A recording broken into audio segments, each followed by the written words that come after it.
સુરતના વરાછા વિસ્તારમાં આવેલી એસબીઆઈની શાખામાં થયેલી ₹50 લાખની લૂંટના કેસમાં સુરતના કન્યાસી ગામે હથિયાર રિકવરીની કાર્યવાહી દરમિયાન આરોપી શુભમ ઠાકુરે ફાયરિંગ કરીને ભાગવાનો પ્રયાસ કરતા પોલીસે સ્વબચાવમાં ફાયરિંગ કર્યું અને આ ઘટનામાં શુભમના બંને પગમાં ગોળી વાગતા તેને સિવિલ હોસ્પિટલ ખસેડવામાં આવ્યો છે। લાખો રૂપિયાની લૂંટના આ કેસને લઈને પોલીસ હથિયાર રિકવરી અને રિકન્સ્ટ્રક્શન કરી રહી હતી ત્યારે આ ઘટના બની હતી। એસબીઆઈ બેંકમાં લૂંટ મામલે પોલીસ શુભમ નામના આરોપીએ લૂંટમાં વપરાયેલી પિસ્તોલ અને મોબાઈલ ખેતરમાં છુપાવ્યા હોવાની કબૂલાત કરી હતી, જેને લઈને પોલીસ આ રિકવરી માટે ત્યાં પહોંચી। આ દરમિયાન શુભમે છુપાવેલી બંદૂક બહાર કાઢીને પોલીસ પર ફાયરિંગ કર્યું હતું, જોકે પોલીસનો બચાવ થયો, જ્યારે પોલીસે પણ સ્વબચાવમાં વળતું ફાયરિંગ કરતા આરોપીને પગમાં ઈજા પહોંચી છે, જેને સારવાર માટે હોસ્પિટલમાં દાખલ કરવામાં આવ્યો છે। ગ્રામ્યના કન્યાસી ગામે જ્યાં એમને બિનવારસી મોટરસાયકલ મૂકી દીધા હતા અને પોતાનું વેપન છુપાયું હતું અને મોબાઈલ ને આ વસ્તુ ફેંકીને ગયા હતા, એ જગ્યા બતાવવા માટે પોલીસ સાથે ગયેલો હતો।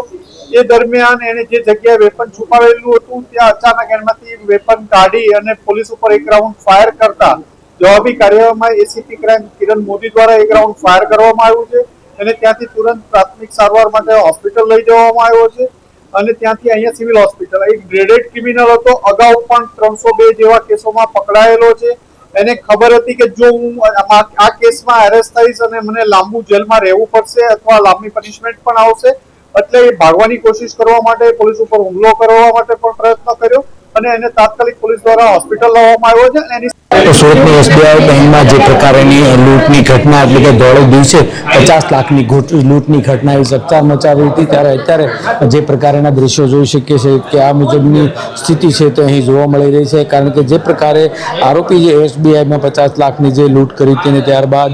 જે રીતે બંને આરોપી છે તે ઝડપાયા હતા અને તેને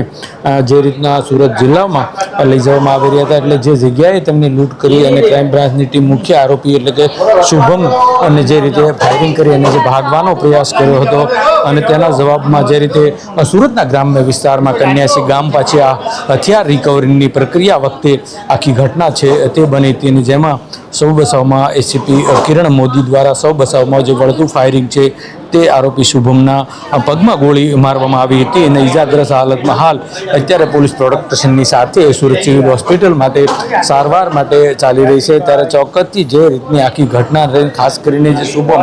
એટલે કે હથિયાર રિકવરી વચ્ચે જે પ્રકારના રિકન્સ્ટ્રક્શન જે ચાલી રહ્યું હતું અને જે રીતે લૂંટ કેસમાં 7 દિવસના તેમના રિમાન્ડ પણ મેળવ્યા છે, ત્યારે હાલ આ પ્રમાણેની સ્થિતિ છે તે જોવા મળી રહી છે અને શુભમની છે તે સારવાર તે કરવામાં આવી રહી છે। ત્યારે જે રીતે જોઈ શકીએ છીએ તમે જેમાં દ્રશ્ય એટલે